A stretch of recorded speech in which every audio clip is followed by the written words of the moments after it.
اسلامی عید نہ ہو، اس پہ اسلام نے ریسٹرکشن بھی نہیں ڈالا، جب تک کہ اس کے اندر کوئی ایسی بات نہ آ جائے جو آدمی کو شرک کی جانب لے جائے، جو آدمی کو واجبات چھوڑنے کی جانب لے جائے، جو آدمی کو حرام کی جانب. تو خیر ایک اجازت دی.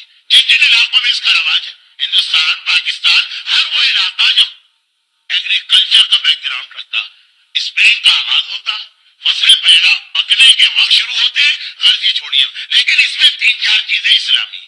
نمبر 1 نوروز کا غسل، نمبر 2 نوروز کی نماز، نمبر 3 نوروز کا روزہ، اور سب سے اہم نوروز کی دعا.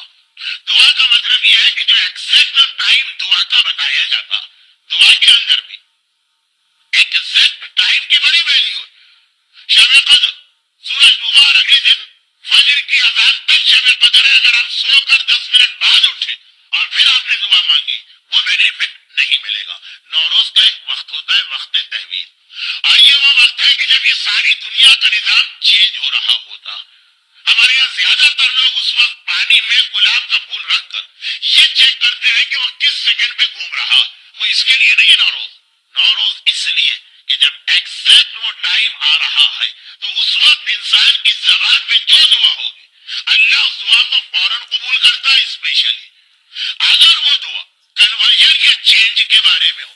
دعا کا ترجمہ بھی یہی، یا مدبر القلوب، یا مقلب القلوب والابصار، یا مدبر اللیل والنہار، یا محول الحال والاحوال، احسن حالی الى احسن الحال، حول حالی الى احسن الحال. اے دلوں اور آنکھوں کو بدلنے والے، اے دن اور رات کے نظام کو قائم کرنے والے، اے لوگوں کی حالت کو چینج کرنے والے، اس وقت اس سیکنڈ بھی شاید بڑا لفظ ہو تو مائکرو سیکنڈ، اور کہاں تک لوگ پہنچ گئے. اس وقت حول حالی الى احسن الحال، میری حالت کو بہترین حالت میں بدل.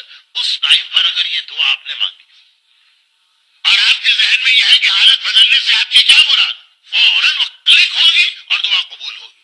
بیمار ہے اس کو صحت چاہیے، بے روزگار ہے اسے کوئی اچھا روزگار یا جاب والا ہے لیکن اس سے بہتر جاب چاہیے، اسٹوڈنٹ ہے اسے امتحان میں کامیابی چاہیے، کوئی بغیر ویزے والا ہے اس کو مثلا ویزا یا رائٹ چاہیے.